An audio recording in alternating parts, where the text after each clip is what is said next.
10ನೇ ತರಗತಿಯ ಅರ್ಥಶಾಸ್ತ್ರ ಅಧ್ಯಾಯ 1 ಅಭಿವೃದ್ಧಿ. ಈ ಅಧ್ಯಾಯದಲ್ಲಿ ಕೆಳಗಿನ ಅಂಶಗಳನ್ನು ತಿಳಿಯುತ್ತೇವೆ. ಅಭಿವೃದ್ಧಿ ಮತ್ತು ಅನಾಭಿವೃದ್ಧಿಯ ಅರ್ಥ ಮತ್ತು ಸ್ವರೂಪ, ಮಾನವ ಅಭಿವೃದ್ಧಿಯ ಸೂಚಕಗಳು, ಲಿಂಗ ಸಂಬಂಧಿ ಅಭಿವೃದ್ಧಿ. ನಾವು ನಮ್ಮ ಜೀವನದಲ್ಲಿ ನಿರಂತರ ಪ್ರಗತಿ ಸಾಧಿಸಲು ಪ್ರಯತ್ನಿಸುತ್ತಿರುತ್ತೇವೆ. ನಮ್ಮ ಆಶೋತ್ತರಗಳನ್ನು ಇನ್ನೂ ಹೆಚ್ಚಿನ ಪ್ರಮಾಣದಲ್ಲಿ ಈಡೇರಿಸಿಕೊಂಡು ಹಿಂದಿನಕ್ಕಿಂತ ಉತ್ತಮವಾಗಿರಲು ಬಯಸುತ್ತೇವೆ. ಅದೇ ರೀತಿಯಲ್ಲಿ ಪ್ರತಿಯೊಂದು ಅರ್ಥವ್ಯವಸ್ಥೆಯೂ ಸಹ ಜನರಿಗೆ ಲಭ್ಯವಿರುವ ಸರಕು ಸೇವೆಗಳ ಪ್ರಮಾಣವನ್ನು ಹೆಚ್ಚಿಸಿ ಅವರ ಕಲ್ಯಾಣವನ್ನು ಉತ್ತಮಪಡಿಸುವ ಪ್ರಯತ್ನ ಮಾಡುತ್ತಿರುತ್ತದೆ. ಒಂದು ದೇಶದ ಎಲ್ಲರ ಆಶೋತ್ತರಗಳನ್ನು ಈಡೇರಿಸುವ ಸಾಮರ್ಥ್ಯವನ್ನು ವಿಸ್ತರಿಸುವ ಈ ಪ್ರಕ್ರಿಯೆಯನ್ನು ಅಭಿವೃದ್ಧಿ ಎಂದು ಕರೆಯುತ್ತೇವೆ. ಆದ್ದರಿಂದ ಒಂದು ರಾಷ್ಟ್ರದ ಜನರ ಆರ್ಥಿಕ ಆಶೋತ್ತರಗಳನ್ನು ಪೂರೈಸುವ ಸಾಮರ್ಥ್ಯ ಹೆಚ್ಚಿಸಿ ಬಡತನ, ನಿರುದ್ಯೋಗ, ಅಸಮಾನತೆ, ಹಣದುಬ್ಬರಗಳಂಥ ಆರ್ಥಿಕ ಸಮಸ್ಯೆಗಳನ್ನು ನಿಯಂತ್ರಿಸುವುದನ್ನು ಆರ್ಥಿಕ ಅಭಿವೃದ್ಧಿ ಎಂದು ಕರೆಯಬಹುದು. 1. ಅಭಿವೃದ್ಧಿ ಮತ್ತು ಅನಾಭಿವೃದ್ಧಿ.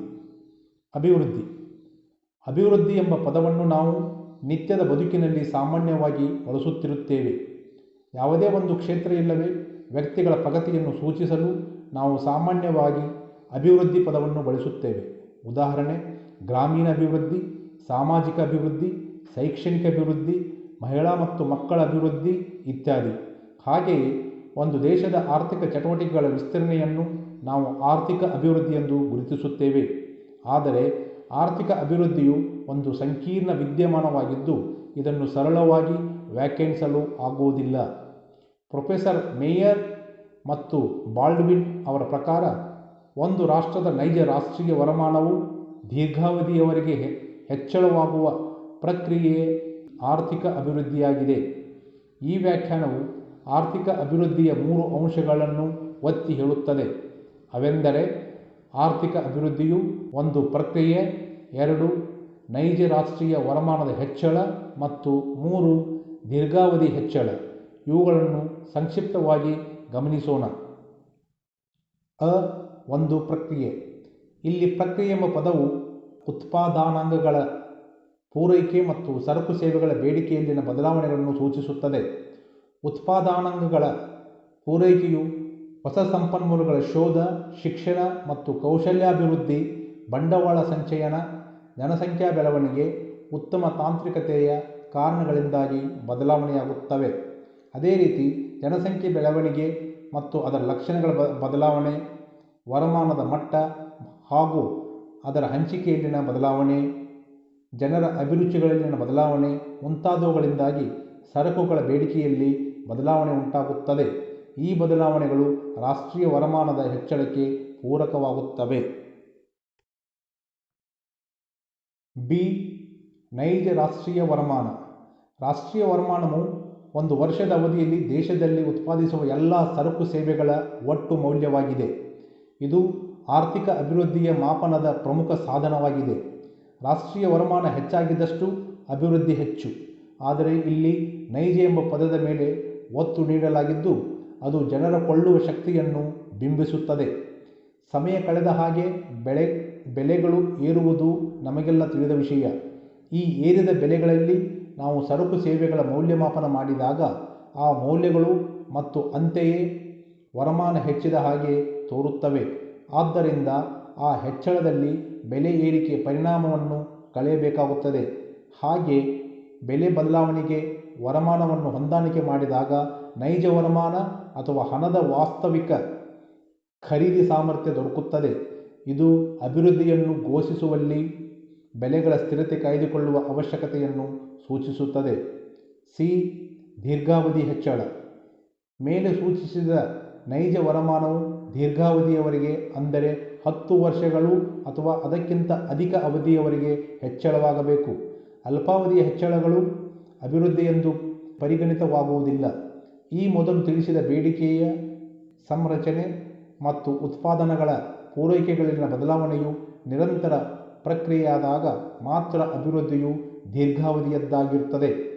ಪ್ರೊಫೆಸರ್ ಕೋಲಿನ್ ಕ್ಲಾರ್ಕ್ ಅವರು ಆರ್ಥಿಕ ಅಭಿವೃದ್ಧಿಯು ಜನರ ಆರ್ಥಿಕ ಕಲ್ಯಾಣದ ಹೆಚ್ಚಳವೆಂದು ವಿವರಿಸುತ್ತಾರೆ. ಆದರೆ ಆರ್ಥಿಕ ಕಲ್ಯಾಣವು ಜನರು ಬಳಸುವ ಸರಕು ಸೇವೆಗಳ ಮೊತ್ತವೇ ಆಗಿರುತ್ತದೆ. ಆರ್ಥಿಕ ಕಲ್ಯಾಣದ ಹೆಚ್ಚಳವು ಇನ್ನೊಂದು ಅರ್ಥದಲ್ಲಿ ಬಡತನದಂತಹ ಸಮಸ್ಯೆಗಳು ಕಡಿಮೆಯಾಗುವುದನ್ನು ಸೂಚಿಸುವುದರಿಂದ ಅಭಿವೃದ್ಧಿಯನ್ನು ದೀರ್ಘಾವಧಿಯವರೆಗೆ ನಿರಂತರವಾಗಿ ಬಡತನದ ಪ್ರಮಾಣ ಕಡಿಮೆ ಮಾಡಿ ಒಂದು ರಾಷ್ಟ್ರವನ್ನು ಸ್ವಘೋಷಿತ ಬೆಳವಣಿಗೆಯೊಡೆಗೆ ಕೊಂಡೊಯ್ಯುವ ಪ್ರಕ್ರಿಯೆ ಎಂದು ವ್ಯಾಖ್ಯಾನಿಸಬಹುದು. ಆದರೆ ಕಾಲಾಂತರದಲ್ಲಿ ಅಭಿವೃದ್ಧಿಯ ಉದ್ದೇಶಗಳು ವಿಸ್ಮೃತಗೊಂಡಿದ್ದು, ಈಗ ನಾವು ಪ್ರತಿಯೊಬ್ಬರಿಗೂ ಪ್ರಯೋಜನ ದೊರಕುವಂಥ ಒಳಗೊಳ್ಳುವ ಅಭಿವೃದ್ಧಿಯಲ್ಲದೆ ನೈಸರ್ಗಿಕ ಸಂಪನ್ಮೂಲಗಳನ್ನು ಮತ್ತು ಪರಿಸರವನ್ನು ಮುಂದಿನ ಪೀಳಿಗೆಯವರಿಗಾಗಿಯೂ ಸಂರಕ್ಷಿಸಿ ಪ್ರಯೋಜನ ನೀಡುವಂಥ ನಿರಂತರ ಅಭಿವೃದ್ಧಿಯ ಕುರಿತಾಗಿ ಮಾತನಾಡುತ್ತಿದ್ದೇವೆ. ಆದ್ದರಿಂದ ಅಭಿವೃದ್ಧಿಯ ಉದ್ದೇಶಗಳು ವರಮಾನದ ಹೆಚ್ಚಳ, ಬಡತನ, ನಿರುದ್ಯೋಗ ಮತ್ತು ಅಸಮಾನತೆಗಳಲ್ಲಿ ಇಳಿಕೆ, ಪರಿಸರದ ಸಂರಕ್ಷಣೆಯಲ್ಲದೆ ಎಲ್ಲ ಜನರ ಕಲ್ಯಾಣವನ್ನು ಹೆಚ್ಚಿಸುವುದು ಎಂದು ಹೇಳಬಹುದು. ಪ್ರಥಮ ಹಂತದಲ್ಲಿ America, Canada, Japan, Germany, England, Australia, ಪಶ್ಚಿಮ ಯುರೋಪಿಯನ್ ರಾಷ್ಟ್ರಗಳು, 1950ರ ನಂತರದಲ್ಲಿ ಸಿಂಗಾಪುರ್, ಹಾಂಗ್ಕಾಂಗ್, ಮಲೇಷಿಯಾ, ಚೀನಾ ಹಾಗೂ ಇನ್ನೂ ಹಲವು ರಾಷ್ಟ್ರಗಳ ವರಮಾನವು ದೀರ್ಘಾವಧಿ ಏರಿಕೆ ಕಂಡಿದ್ದರಿಂದ ಅವುಗಳನ್ನು ಅಭಿವೃದ್ಧಿ ಹೊಂದಿದ ರಾಷ್ಟ್ರಗಳೆಂದು ವರ್ಗೀಕರಿಸಲಾಗಿದೆ. ಅನಾಭಿವೃದ್ಧಿ ಎಂಬ ಪದವು ಹಿಂದುಳಿದ, ಅಭಿವೃದ್ಧಿ ಹೊಂದದೇ ಇರುವ ನಿಶ್ಚಲ ಸ್ಥಿತಿಯನ್ನು ಸೂಚಿಸುತ್ತದೆ. ಇಂಥ ದೇಶಗಳಲ್ಲಿ ಒಟ್ಟಾರೆ ಉತ್ಪಾದನೆ ಕಡಿಮೆಯಿದ್ದು ಜನಸಂಖ್ಯೆ ಅಪಾರವಾಗಿರುವುದರಿಂದ ತಲಾ ವರಮಾನವು ಬಹಳ ಕಡಿಮೆ ಇರುತ್ತದೆ. ಸಂಯುಕ್ತ ರಾಷ್ಟ್ರದ ಪ್ರಕಾರ ಅಮೆರಿಕ, ಕೆನಡಾ, ಆಸ್ಟ್ರೇಲಿಯಾ ಮತ್ತು ಪಶ್ಚಿಮ ಯುರೋಪಿನ ರಾಷ್ಟ್ರಗಳಿಗಿಂತ ಕಡಿಮೆ ನೈಜ ತಲಾ ವರಮಾನ ಹೊಂದಿರುವ ರಾಷ್ಟ್ರಗಳೇ ಅನಾಭಿವೃದ್ಧಿ ರಾಷ್ಟ್ರಗಳು. ಇಲ್ಲಿ ಮುಂದುವರಿದ ರಾಷ್ಟ್ರಗಳಿಗೆ ಹೋಲಿಸಿದಂತೆ ತಲಾ ವರಮಾನ ಕಡಿಮೆ ಇರುವುದೇ ಅನಾಭಿವೃದ್ಧಿಯಾಗಿದೆ. ಆದರೆ ಈ ರಾಷ್ಟ್ರಗಳು ಅಭಿವೃದ್ಧಿ ಹೊಂದುವ ಸಾಮರ್ಥ್ಯವನ್ನು ಮತ್ತು ಆ ದಶೆಯಲ್ಲಿ ಅವುಗಳ ಪ್ರಯತ್ನಗಳನ್ನು ಗಮನಿಸಿ ಅವುಗಳನ್ನು ಅಭಿವೃದ್ಧಿ ಹೊಂದುತ್ತಿರುವ ರಾಷ್ಟ್ರಗಳು ಎಂದು ಕರೆಯಲಾಗುತ್ತಿದೆ. ವಿಶ್ವ ಬ್ಯಾಂಕು ತನ್ನ ಜಾಗತಿಕ ಅಭಿವೃದ್ಧಿ ವರದಿಗಳಲ್ಲಿ ರಾಷ್ಟ್ರಗಳನ್ನು ಅಧಿಕ, ಮಧ್ಯಮ ಮತ್ತು ಕಡಿಮೆ ವರಮಾನ ಹೊಂದಿದ ರಾಷ್ಟ್ರಗಳೆಂದು ವರ್ಗೀಕರಿಸಿ, ಮಧ್ಯಮ ಮತ್ತು ಕಡಿಮೆ ವರಮಾನ ಹೊಂದಿದ ರಾಷ್ಟ್ರಗಳನ್ನು ಅಭಿವೃದ್ಧಿ ಹೊಂದುತ್ತಿರುವ ರಾಷ್ಟ್ರಗಳೆಂದು ಕರೆಯುತ್ತದೆ. ಭಾರತವು ಅಭಿವೃದ್ಧಿ ಹೊಂದುತ್ತಿರುವ ಒಂದು ಮುಂಚೂಣಿ ರಾಷ್ಟ್ರವಾಗಿದ್ದು 1990ರ ನಂತರದಲ್ಲಿ ವರಮಾನದಲ್ಲಿ ಗಣನೀಯ ಹೆಚ್ಚಳವನ್ನು ಸಾಧಿಸಿದೆ. 2. ಅಭಿವೃದ್ಧಿ ಸೂಚಿಗಳು. ಆರ್ಥಿಕ ಅಭಿವೃದ್ಧಿಯ ಮಾಪನ ಹೇಗೆ? ಹಲವು ಅರ್ಥಶಾಸ್ತ್ರಜ್ಞರು ವರಮಾನವನ್ನು ಒಂದು ಪ್ರಮುಖ ಮಾನದಂಡವಾಗಿಸಿದ್ದರೆ ಇನ್ನೂ ಹಲವರು ಆದಾಯೇತರ ಮಾನದಂಡಗಳನ್ನು ಬಳಸುತ್ತಾರೆ. ವರಮಾನ ಸೂಚಿಗಳು. ಇಲ್ಲಿ ಬಳಸುವ ವರಮಾನವು ರಾಷ್ಟ್ರೀಯ ವರಮಾನವಾಗಿದ್ದು ಇದು ಈ ಮೊದಲೇ ತಿಳಿಸಿದ ಹಾಗೆ ರಾಷ್ಟ್ರದಲ್ಲಿ ವಾಸವಾಗಿರುವ ಎಲ್ಲ ಜನರ ಒಟ್ಟು ವರಮಾನವಾಗಿದೆ. ವರಮಾನ ಹೆಚ್ಚಾದಂತೆ ಅಭಿವೃದ್ಧಿಯ ಮಟ್ಟ ಕೂಡ ಹೆಚ್ಚಾಗುತ್ತದೆ. ಆದರೆ ರಾಷ್ಟ್ರೀಯ ವರಮಾನದ ಜೊತೆಗೆ ಜನಸಂಖ್ಯೆಯೂ ಹೆಚ್ಚಳವು ಕಂಡುಬಂದರೆ ಅದು ಆರ್ಥಿಕ ಪ್ರಗತಿಯ ವಾಸ್ತವ ಚಿತ್ರಣ ನೀಡುವುದಿಲ್ಲ. ಆದ್ದರಿಂದ ವಿಭಿನ್ನ ವರಮಾನ ಮತ್ತು ಜನಸಂಖ್ಯೆಗಳುಳ್ಳ ರಾಷ್ಟ್ರಗಳ ಅಭಿವೃದ್ಧಿಯ ಹೋಲಿಕೆ ಮಾಡುವುದಕ್ಕೆ ರಾಷ್ಟ್ರೀಯ ವರಮಾನವು ಸೂಕ್ತವಾಗುವುದಿಲ್ಲ. ಈ ಸಮಸ್ಯೆಯನ್ನು ಪರಿಹರಿಸಲು ತಲಾ ವರಮಾನವನ್ನು ಅಭಿವೃದ್ಧಿಯ ಮಾನದಂಡವಾಗಿ ಸಾಮಾನ್ಯವಾಗಿ ಬಳಸಲಾಗುತ್ತದೆ. ತಲಾ ವರಮಾನವು ಒಂದು ದೇಶದ ಜನರ ಸರಾಸರಿ ವರಮಾನವಾಗಿದ್ದು ರಾಷ್ಟ್ರೀಯ ವರಮಾನವನ್ನು ಒಟ್ಟು ಜನಸಂಖ್ಯೆಯಿಂದ ಭಾಗಿಸಿದಾಗ ದೊರಕುವ ಅಂಕಿಯಾಗಿದೆ. ತಲಾ ವರಮಾನವು ಒಂದು ಬಹು ಜನಪ್ರಿಯ ಮಾನದಂಡವಾಗಿದ್ದರೂ ಅದು ಜನರ ನಡುವಿನ ವರಮಾನ ಹಂಚಿಕೆಯನ್ನು ಅದು ತೋರಿಸುವುದಿಲ್ಲ. ಅಲ್ಲದೆ ಅದು ಆಹಾರ, ವಸತಿ, ಶಿಕ್ಷಣ, ಆರೋಗ್ಯ ಮತ್ತು ಇತರ ಸಾಮಾಜಿಕ ಅಂಶಗಳ ಲಭ್ಯತೆಯನ್ನು ಪರಿಗಣಿಸುವುದಿಲ್ಲ. ಆದ್ದರಿಂದ ಆರ್ಥಿಕ ಅಭಿವೃದ್ಧಿಯನ್ನು ಸೂಕ್ತವಾಗಿ ಅಳೆಯಬಹುದಾದಂಥ ಪರ್ಯಾಯ ಮಾಪನಗಳ ರಚನೆಗೆ ತಜ್ಞರು ಪ್ರಯತ್ನಿಸಿದ್ದು ಮಾನವ ಅಭಿವೃದ್ಧಿ ಸೂಚ್ಯಂಕ ಅವುಗಳಲ್ಲಿ ಅತ್ಯಂತ ಮಹತ್ವದ್ದಾಗಿದೆ. 3. ಮಾನವ ಅಭಿವೃದ್ಧಿ ಸೂಚಿಗಳು. ಆರ್ಥಿಕ ಪ್ರಗತಿಯ ಮುಖ್ಯ ಉದ್ದೇಶವು ಜನರ ಕಲ್ಯಾಣವನ್ನು ಹೆಚ್ಚಿಸುವುದಾಗಿದೆ ಎಂಬ ವಾಸ್ತವವನ್ನು ಈಗ ಎಲ್ಲರೂ ಒಪ್ಪಿಕೊಳ್ಳುತ್ತಾರೆ. ಅಭಿವೃದ್ಧಿಯು ಜನರಿಗೆ ಘನತೆಯುತ ಜೀವನ ನಡೆಸಲು ಸಹಾಯ ಮಾಡಬೇಕು. ಅದು ಕನಿಷ್ಠ ಅವಶ್ಯಕತೆಗಳಾದ ಆಹಾರ, ವಸತಿ, ಬಟ್ಟೆ, ಶಿಕ್ಷಣ, ಆರೋಗ್ಯ, ಸಾಮಾಜಿಕ ಭದ್ರತೆ, ಶುದ್ಧ ಕುಡಿಯುವ ನೀರು, ಶುದ್ಧ ಗಾಳಿ ಮತ್ತು ಸ್ವಚ್ಛ ಪರಿಸರ ಒದಗಿಸುವಿಕೆಯನ್ನು ಸೂಚಿಸುತ್ತದೆ. ಕೇವಲ ವರಮಾನದ ಹೆಚ್ಚಳದಿಂದ ಮಾತ್ರ ಇವುಗಳೆಲ್ಲವೂ ಸಾಧ್ಯವಾಗದಿರಬಹುದು. ಅಮರ್ತ್ಯ ಸೇನ್ ಅವರ ಚಿಂತನೆಗಳನ್ನು ಬಳಸಿಕೊಂಡು ಪಾಕಿಸ್ತಾನದ ಅರ್ಥಶಾಸ್ತ್ರಜ್ಞರಾದ ಮೆಹಬೂಬ್ ಉಲ್ ಹಕ್ ಅವರು ಮಾನವರು ಘನತೆಯುತ ಜೀವನ ನಡೆಸಲು ಬೇಕಾಗಿರುವ ಅತ್ಯಂತ ಮಹತ್ವದ ಅಂಶಗಳನ್ನು ಸುದೀರ್ಘವಾದ ಆರೋಗ್ಯಯುತ ಜೀವನ ನಡೆಸುವುದು, ಜ್ಞಾನವಂತರಾಗಿರುವುದು ಮತ್ತು ಜೀವನಕ್ಕೆ ಅವಶ್ಯವಿರುವ ಕನಿಷ್ಠ ಸೌಲಭ್ಯಗಳನ್ನು ಖರೀದಿಸಲು ಅವಶ್ಯವಿರುವ ವರಮಾನದ ಪ್ರಮಾಣ ಹೊಂದುವುದು ಎಂದು ತಿಳಿಸುತ್ತಾರೆ. ಇದನ್ನೇ ಅಮರ್ತ್ಯ ಸೇನ್ ಅವರ ಮಾನವ ಅಭಿವೃದ್ಧಿ ಎಂದು ಕರೆದಿದ್ದಾರೆ. ಅವರ ಪ್ರಕಾರ ಮಾನವನ ಸಾಮರ್ಥ್ಯಗಳನ್ನು ವಿಸ್ತರಿಸುವ ಪ್ರಕ್ರಿಯೆ ಮಾನವ ಅಭಿವೃದ್ಧಿಯಾಗಿದೆ. ಮಾನವರು ಬಯಸುವ ಪ್ರಮುಖ ಸಾಮರ್ಥ್ಯಗಳೆಂದರೆ ಆರೋಗ್ಯ, ಶಿಕ್ಷಣ ಮತ್ತು ವರಮಾನ. ಹಾಗಾದರೆ ಮಾನವ ಅಭಿವೃದ್ಧಿಯನ್ನು ಅಳೆಯುವುದು ಹೇಗೆ?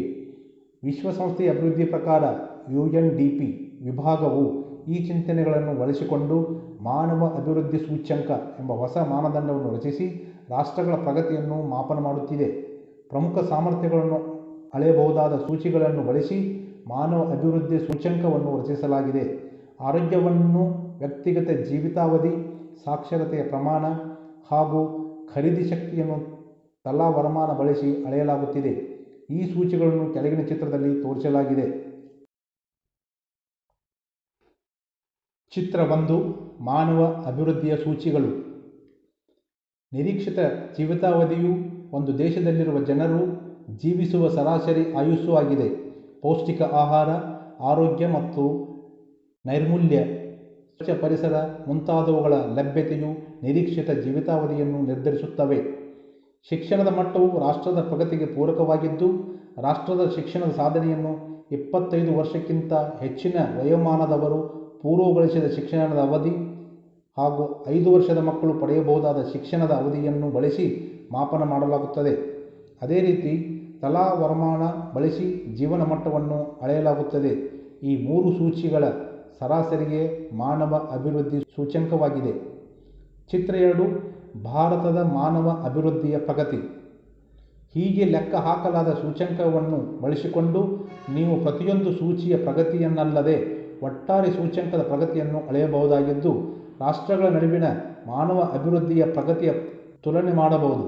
2014ರಲ್ಲಿ ಭಾರತದ ಮಾನವ ಅಭಿವೃದ್ಧಿ ಸೂಚ್ಯಂಕವು 0.586 ರಷ್ಟಿದ್ದಿತ್ತು ಹಾಗೂ ಲೆಕ್ಕ ಹಾಕಲಾದ 187 ರಾಷ್ಟ್ರಗಳ ಪೈಕಿ 135ನೇ ಸ್ಥಾನ ಪಡೆದಿತ್ತು. ಭಾರತವು UNDPಯ ವರ್ಗೀಕರಣದ ಅನುಸಾರ ಮಧ್ಯಮ ಮಟ್ಟದ ಮಾನವ ಅಭಿವೃದ್ಧಿ ಹೊಂದಿದ ರಾಷ್ಟ್ರಗಳ ಸಮೂಹದಲ್ಲಿ ಬರುತ್ತದೆ.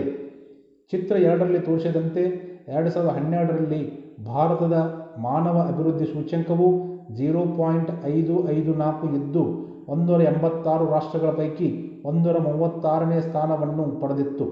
ಸೂಚ್ಯಂಕದ ಈ 0.554 ಮೌಲ್ಯವು 65.8 ವರ್ಷಗಳ ನಿರೀಕ್ಷಿತ ಜೀವಿತಾವಧಿ, 4.4 ವರ್ಷಗಳ ಸರಾಸರಿ ಶಾಲಾ ಕಲಿಕೆಯ ಅವಧಿ ಹಾಗೂ $3,203 ತಲಾ ವರಮಾನದ ಸರಾಸರಿ ಫಲಿತವಾಗಿದೆ. 1980 ಹಾಗೂ 2012ರ ಅವಧಿಯಲ್ಲಿ ಮಾನವ ಅಭಿವೃದ್ಧಿಯ ಎಲ್ಲ ಅಂಶಗಳು ಸುಧಾರಣೆ ಹೊಂದಿದ್ದು, ಭಾರತದ ಒಟ್ಟಾರೆ ಮಾನವ ಅಭಿವೃದ್ಧಿ ಸೂಚ್ಯಂಕವು 0.334ರಿಂದ 0.554ಕ್ಕೆ ಏರಿಕೆಯಾಗಿದೆ. ಆದರೆ ಮೊದಲು 10 ರಾಷ್ಟ್ರಗಳ ಸಾಧನೆಯನ್ನು ಗಮನಿಸಿದಾಗ ಭಾರತ ಸಾಧಿಸಬೇಕಾಗಿರುವುದು ಇನ್ನೂ ಬಹಳಷ್ಟು ಇದೆ. 4. ಲಿಂಗ ಸಂಬಂಧಿ ಅಭಿವೃದ್ಧಿ. ಅಭಿವೃದ್ಧಿ ಪ್ರಕ್ರಿಯೆಯಲ್ಲಿ ಮಹಿಳೆಯ ಪಾತ್ರ ಅತ್ಯಂತ ಮಹತ್ವದಾದದ್ದು. ಜನಸಂಖ್ಯೆಯಲ್ಲಿ ಅರ್ಧದಷ್ಟಿರುವ ಮಹಿಳೆಯರು ಅರ್ಥವ್ಯವಸ್ಥೆಯ ಎಲ್ಲ ಕ್ಷೇತ್ರಗಳಲ್ಲಿ ದುಡಿಯುವ ಸಾಮರ್ಥ್ಯವನ್ನು ಪಡೆದಿದ್ದಾರೆ. ಅವರಿಗೆ ಸಾಮಾಜಿಕ, ಆರ್ಥಿಕ, ಶೈಕ್ಷಣಿಕ ಹಾಗೂ ರಾಜಕೀಯ ಸಮಾನತೆಯನ್ನು ಒದಗಿಸಿಕೊಡಬೇಕಾದುದು ನಾಗರಿಕ ಸಮಾಜದ ಕರ್ತವ್ಯವಾಗಿದೆ. ಭಾರತದ ಸಂವಿಧಾನವು ಮಹಿಳೆಯರಿಗೆ ಪುರುಷರಷ್ಟೇ ಸ್ವಾತಂತ್ರ್ಯ, ಸಮಾನತೆ ಮತ್ತು ಅವಕಾಶಗಳನ್ನು ನೀಡಿದೆ. ಆದರೆ ಮಹಿಳೆಯರ ವಿರುದ್ಧದ ಇನ್ನೂ ಹಲವಾರು ತಾರತಮ್ಯಗಳನ್ನಲ್ಲದೆ ಹಿಂಸೆಯ ಘಟನೆಗಳು ಮೇಲಿಂದ ಮೇಲೆ ವರದಿಯಾಗುವುದನ್ನು ಗಮನಿಸಿದ್ದೇವೆ. ಮಹಿಳೆಯರು ಇನ್ನೂ ಸಂಪೂರ್ಣವಾಗಿ ಅಭಿವೃದ್ಧಿಯಲ್ಲಿ ಸಮಾನ ಪಾಲುದಾರರಾಗಿಲ್ಲ. ಆದ್ದರಿಂದ ಸದ್ಯ ಇರುವ ಲಿಂಗ ತಾರತಮ್ಯಗಳನ್ನು ಕಡಿಮೆ ಮಾಡುವ ಕ್ರಮ ಕೈಗೊಳ್ಳಬೇಕಾಗಿದೆ. ಭಾರತದಲ್ಲಿ ಸದ್ಯ ಇರುವ ಲಿಂಗ ತಾರತಮ್ಯಗಳ ಹಲವು ಆಯಾಮಗಳನ್ನು ನಾವು ಗಮನಿಸಬಹುದು. ಪ್ರತಿ 1000 ಪುರುಷರಿಗೆ ಇರುವ ಮಹಿಳೆಯರ ಸಂಖ್ಯೆಯನ್ನು ಲಿಂಗ ಅನುಪಾತವೆಂದು ಕರೆಯಲಾಗಿದ್ದು, ಅದು ಸ್ಥೂಲವಾಗಿ ಒಂದು ಸಮಾಜದಲ್ಲಿ ಮಹಿಳೆಯರ ಸ್ಥಾನಮಾನವನ್ನು ಬಿಂಬಿಸುತ್ತದೆ. ನಮ್ಮ ದೇಶದಲ್ಲಿನ ಒಟ್ಟಾರೆ ಮಹಿಳೆಯರ ವಿರುದ್ಧದ ತಾರತಮ್ಯದ ಕಾರಣವಾಗಿ 2011ರ ಜನಗಣತಿಯ ಅನುಸಾರ ಈ ಲಿಂಗ ಅನುಪಾತವು ಕೇವಲ 945 ಇದ್ದದ್ದು ಆಘಾತಕಾರಿ. ಇನ್ನೂ ಹೆಚ್ಚಿನ ಆಘಾತಕಾರಿ ಅಂಶವೆಂದರೆ ಮಕ್ಕಳು 0 ಇಂದ 6 ವರ್ಷ ಲಿಂಗ ಅನುಪಾತವು ಇದಕ್ಕಿಂತಲೂ ಕಡಿಮೆ ಇರುವುದು. ಅದೇ ರೀತಿ 2011ರ ಜನಗಣತಿಯ ಪ್ರಕಾರ ಮಹಿಳೆಯರ ಸಾಕ್ಷರತಾ ದರವು 65.46 ಇದ್ದರೆ ಪುರುಷರ ಸಾಕ್ಷರತಾ ದರವು 82.14 ಇದ್ದಿತು. ಇಂದಿಗೂ ಸಹ ಕೆಲವು ಜನರು ಮಹಿಳೆಗೆ ಶಿಕ್ಷಣ ಅವಶ್ಯವಿಲ್ಲವೆಂದು ನಂಬುವುದರಿಂದ ಹಾಗೂ ಇನ್ನೂ ಹಲವೆಡೆ ಮಹಿಳೆಯರ ಶಿಕ್ಷಣಕ್ಕೆ ಸೂಕ್ತ ಸೌಲಭ್ಯಗಳು ಇರದಿರುವುದರಿಂದ ಈ ತಾರತಮ್ಯವು ಮುಂದುವರೆದಿದೆ. ಇನ್ನು ಮಹಿಳೆಯರ ಉದ್ಯೋಗದ ಪರಿಸ್ಥಿತಿಯನ್ನು ಗಮನಿಸಿದರೆ ಅವರು ಪ್ರಮುಖವಾಗಿ ಸಂಘಟಿತ ವಲಯದಲ್ಲಿ ದುಡಿಯುತ್ತಿದ್ದು ಕೃಷಿ, ಕಟ್ಟಡ ನಿರ್ಮಾಣ, ಸಣ್ಣ ಉದ್ಯಮಗಳು, ಗೃಹ ಕೈಗಾರಿಕೆಗಳು ಇತ್ಯಾದಿ. ಅವರಿಗೆ ಪುರುಷರಿಗಿಂತ ಕಡಿಮೆ ಪ್ರಮಾಣದ ಕೂಲಿ ನೀಡಲಾಗುತ್ತದೆ. ಮೇಲಾಗಿ ಅವರು ಸಂಪಾದಿಸಿದ ಹಣವನ್ನು ಖರ್ಚು ಮಾಡುವ ಸ್ವಾತಂತ್ರ್ಯವೂ ಅವರಿಗೆ ಇಲ್ಲ. ಅಲ್ಪ ಶಿಕ್ಷಣದ ಕಾರಣದಿಂದಾಗಿ ಮಹಿಳೆಯರು ಉತ್ತಮ ಹುದ್ದೆಗಳಲ್ಲಿ ಮತ್ತು ಅಧಿಕ ಸಂಬಳವಿರುವ ಉದ್ಯೋಗಗಳಲ್ಲಿ ಇರುವುದು ಅಪರೂಪ. ಬಹಳಷ್ಟು ಮನೆಗಳಲ್ಲಿ ಮಹಿಳೆಯರ ಊಟದ ಪಾಳಿಯು ಕೊನೆಯದಾಗಿದ್ದು ಗಂಡ ಮತ್ತು ಮಕ್ಕಳು ಊಟ ಮಾಡಿದ ನಂತರ ಮಿಕ್ಕಿದ ಅಡಿಗೆಯನ್ನು ಅವರು ಊಟ ಮಾಡಬೇಕಾದ ಪರಿಸ್ಥಿತಿ ಇದೆ. ಇದರಿಂದಾಗಿ ಅವಳು ಅಪೌಷ್ಟಿಕತೆಗೆ ತುತ್ತಾಗಿ ಹಲವಾರು ರೋಗಗಳಿಗೂ ಈಡಾಗುತ್ತಾಳೆ. ಒಂದೆಡೆ ಅಪೌಷ್ಟಿಕತೆ, ಮತ್ತೊಂದೆಡೆ ಅಧಿಕ ಕೆಲಸದ ಒತ್ತಡದಿಂದ ಅವಳು ಅನಾರೋಗ್ಯಕ್ಕೆ ಒಳಗಾದರೂ ಪುರುಷರು ಅದನ್ನು ನಿರ್ಲಕ್ಷಿಸುವುದೇ ಹೆಚ್ಚು. ಅದರಲ್ಲೂ ಗರ್ಭಿಣಿಯರ ಆರೋಗ್ಯವು ಕೆಟ್ಟರೆ ಅದು ಹುಟ್ಟುವ ಮಕ್ಕಳ ಆರೋಗ್ಯವನ್ನು ಬಾಧಿಸುತ್ತದೆ. ಈ ಕಾರಣಗಳಿಂದಾಗಿ ಭಾರತದಲ್ಲಿ ತಾಯಂದಿರ ಮರಣ ಗರ್ಭಿಣಿಯಾಗಿದ್ದಾಗ ಮತ್ತು ಹೆರಿಗೆ ಸಮಯದಲ್ಲಿ, ಶಿಶುಗಳ ಮರಣ 1 ವರ್ಷದ ಒಳಗಿನವರು ಮತ್ತು ಮಕ್ಕಳ ಮರಣ 5 ವರ್ಷ ಒಳಗಿನವರು ಪ್ರಮಾಣ ಅಧಿಕವಾಗಿರುತ್ತದೆ. ತಾಯಿಯು ಗರ್ಭದಲ್ಲಿರುವಾಗಲೇ ಹೆಣ್ಣು ಭ್ರೂಣಗಳನ್ನು ಪತ್ತೆ ಹಚ್ಚಿ ಹತ್ಯೆ ಮಾಡುವ ಕೆಟ್ಟ ಪರಂಪರೆ ಬೆಳೆಯುತ್ತಿದೆ. ಇದರಿಂದ ಲಿಂಗಾನುಪಾತ ಕುಸಿಯುತ್ತಿದೆ. ರಾಜಕೀಯ ಸಂಸ್ಥೆಗಳಲ್ಲಿ, ಪಂಚಾಯಿತಿಗಳು, ಪೌರ ಸಂಸ್ಥೆಗಳು ಮಹಿಳೆಯರಿಗೆ ಸ್ಥಾನಗಳನ್ನು ಮೀಸಲಾಗಿರಿಸದಿದ್ದರೂ ಅವರ ಇರುವಿಕೆಯು ಹಲವು ಬಾರಿ ಅವಗಣನೆಗೆ ಒಳಗಾದರೆ ಅವರ ಧ್ವನಿಯಲ್ಲಿ ಇನ್ನೂ ಹಲವು ಸಾರಿ ಗಂಭೀರವಾಗಿ ಪರಿಗಣಿಸುವುದಿಲ್ಲ. ಹೀಗಾಗಿ ಲಿಂಗ ತಾರತಮ್ಯ ಮುಂದುವರೆದಿರುವುದನ್ನು ನಾವು ಕಾಣುತ್ತೇವೆ. ಆರ್ಥಿಕ ಚಟುವಟಿಕೆಗಳಲ್ಲಿ ಮಹಿಳೆಯರ ಭಾಗವಹಿಸುವಿಕೆಯನ್ನು ಹೆಚ್ಚಿಸಿ ಅವರ ಸಬಲೀಕರಣವನ್ನು ಸಾಧಿಸಲು ಸ್ವಸಹಾಯ ಸಮೂಹಗಳನ್ನು ಸ್ಥಾಪಿಸಲಾಗಿದೆ. ಒಂದು ಸ್ವಸಹಾಯ ಸಮೂಹವು 20 ಸಮಾನ ಮನಸ್ಕ ಮಹಿಳೆಯರ ಒಂದು ಸಂಘವಾಗಿದ್ದು ಸದಸ್ಯರು ತಮ್ಮಲ್ಲಿರುವ ಅಲ್ಪ ಪ್ರಮಾಣದ ಸಂಪನ್ಮೂಲಗಳನ್ನು ಕ್ರೋಢೀಕರಿಸಿ ಬಾಹ್ಯ ಸಹಾಯವನ್ನು ಪಡೆದು ವ್ಯವಹಾರ ಆರಂಭಿಸಿ ವರಮಾನ ಹೆಚ್ಚಿಸಿಕೊಳ್ಳಲು ಪ್ರಯತ್ನಿಸುತ್ತಾರೆ. ಲೆಕ್ಕ ನಿರ್ವಹಣೆ, ಬ್ಯಾಂಕಿನ ಜೊತೆ ವ್ಯವಹರಿಸುವುದಲ್ಲದೆ ವರಮಾನ ಸೃಷ್ಟಿಸುವಂಥ ಉದ್ಯೋಗಗಳ ಕುರಿತು ಅವರಿಗೆ ತರಬೇತಿಯನ್ನು ನೀಡಲಾಗುತ್ತದೆ. ಸ್ವಸಹಾಯ ಸಮೂಹಗಳು ಮಹಿಳೆಯರ ವರಮಾನ ಹಾಗೂ ಉಳಿತಾಯಗಳ ವೃದ್ಧಿಗೆ ಕಾರಣವಾಗಿದೆಯಲ್ಲದೆ ಅವರು ತಮ್ಮ ಇಚ್ಛಾನುಸಾರ ಖರ್ಚು ಮಾಡುವುದಕ್ಕೂ ಅನುವು ಮಾಡಿಕೊಟ್ಟಿವೆ. ಇದರಿಂದಾಗಿ ಮಹಿಳೆಯರ ಘನತೆ ಹಾಗೂ ಸ್ವಾಯತ್ತತೆ ಹೆಚ್ಚಿದೆ. ಇತ್ತೀಚಿನ ವರ್ಷಗಳಲ್ಲಿ ಮಹಿಳೆಯರ ಸಬಲೀಕರಣಕ್ಕಾಗಿ ಹಲವಾರು ಕ್ರಮಗಳನ್ನು ಕೈಗೊಳ್ಳಲಾಗಿದೆ. ಸಬಲೀಕರಣವನ್ನು ಈ ಹಿಂದೆ ಅವರಿಗೆ ನಿರಾಕರಿಸಲಾದ ಜೀವನದ ಮಹತ್ವದ ಆಯ್ಕೆಗಳನ್ನು ಮಾಡುವ ಸಾಮರ್ಥ್ಯವನ್ನು ವಿಸ್ತರಿಸುವ ಪ್ರಕ್ರಿಯೆ ಎಂದು ವ್ಯಾಖ್ಯಾನಿಸಬಹುದು. ಅದು ಜನರಲ್ಲಿ ಶಕ್ತಿ ತುಂಬುವ ಒಂದು ಪ್ರಕ್ರಿಯೆ ಎಂದು ಸಹ ವ್ಯಾಖ್ಯಾನಿಸಬಹುದು. ಮಹಿಳೆಯರ ವಿರುದ್ಧದ ಹಿಂಸೆಯನ್ನು ತಡೆಗಟ್ಟಲು ಹಲವಾರು ಕಾನೂನುಗಳನ್ನು ಜಾರಿಗೊಳಿಸಿ ಸಮಾನ ವೇತನ, ಚುನಾಯಿತ ಸಂಸ್ಥೆಗಳಲ್ಲಿ ಮೀಸಲಾತಿಯಂಥ ಕ್ರಮಗಳನ್ನು ಕೈಗೊಳ್ಳಲಾಗಿದೆ. ಇವುಗಳು ಮಹಿಳೆಯರನ್ನು ಅಭಿವೃದ್ಧಿಯ ಮುಖ್ಯವಾಹಿನಿಗೆ ತರುವಲ್ಲಿ ಖಂಡಿತವಾಗಿ ಸಹಾಯ ಮಾಡಬಲ್ಲವು.